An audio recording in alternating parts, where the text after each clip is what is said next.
guys, well, patatapos lang namin magparaw. Well, ang gagawin namin ngayon ay magtatampisaw kami dito sa dagat. Well, low tide na siya ngayon.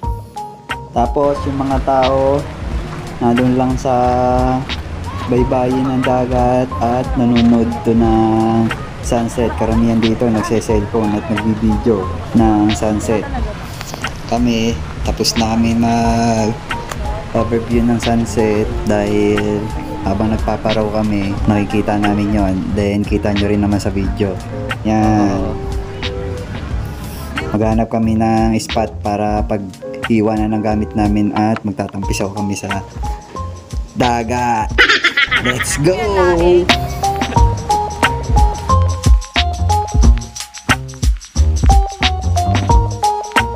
Yan, ito. Dito tayo. Parang sandbar tong style nito.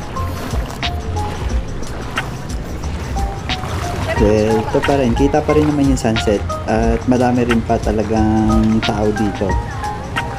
Yan, dito tayo maglalatag ng tambayan.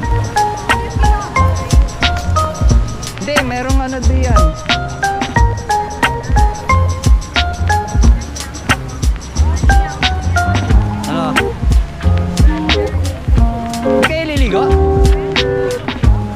Hindi. Mag-ano lang. Tatampisaw lang.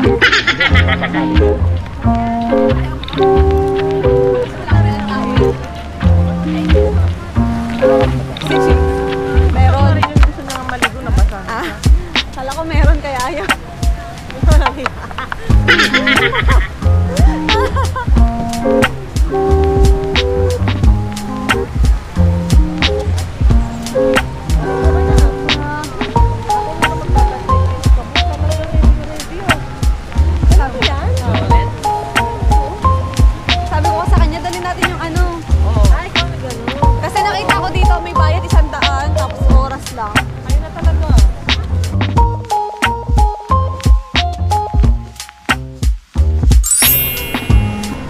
Diyan guys, meron na tayong tambayan. Nakapaglatag na tayo at pwede natin iwanan yung gamit natin dito. Yun. This is it. Magbasa na tayo.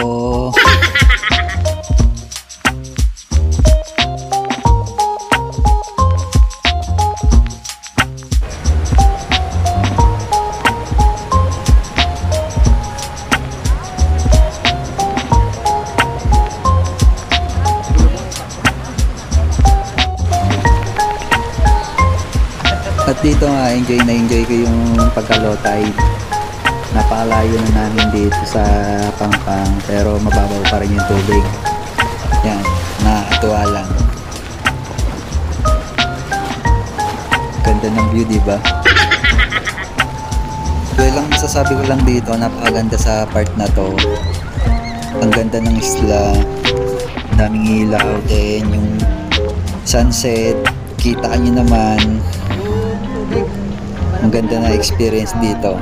Tapos ang babaw pa dito. Nakakatuwa lang kasi sobrang saya mo dito. Hindi mo namamalayan ng oras, naglilipas pala. At ito nga, medyo dumidilim na. Well, meron sila ditong policy na bawal pumunta sa tubig pagka madilim na, kaya lalarga na kami, alis na kami dito sa tubig at maghahanap kami ng ibang activity namin. Dahil first day namin dito, explore pa namin yung pagala dito sa Boracay. Well, night tour naman tayo kung ano ba yung makikita natin dito pagka gabi sa Boracay.